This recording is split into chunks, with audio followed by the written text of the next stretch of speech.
A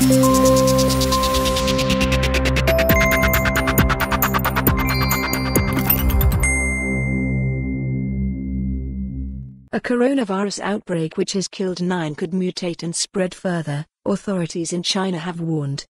The number of cases of the virus has risen to 440, with many countries bringing in screening processes amid concern of a global epidemic.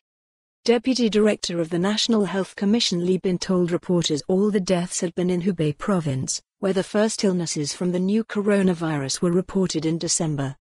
Mr. Li said Japan and South Korea had confirmed 1 case each and Thailand 3. The US and Taiwan also have reported 1 case each.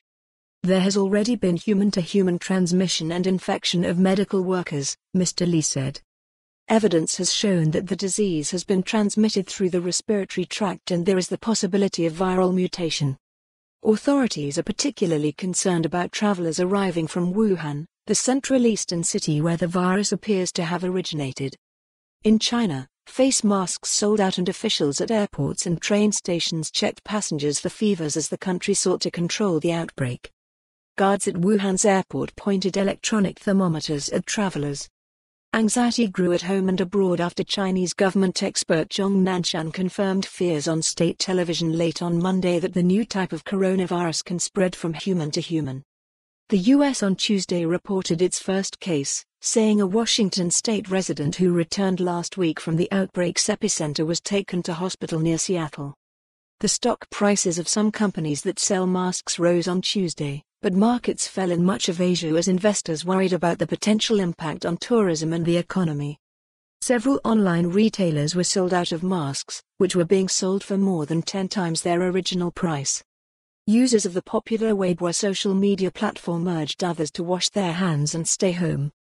Outside the Wuhan Medical Treatment Center, where many of the coronavirus patients are receiving care, several workers were dressed in full-body biohazard suits, supplemented by goggles, masks and plastic wrapped around their shoes. While many wore masks in Wuhan, streets were far from deserted and people appeared to be carrying on with their regular activities. "I'm not that worried," said Helen Cao, a Wuhan resident who was shopping on an avenue lined with stores and full of pedestrians.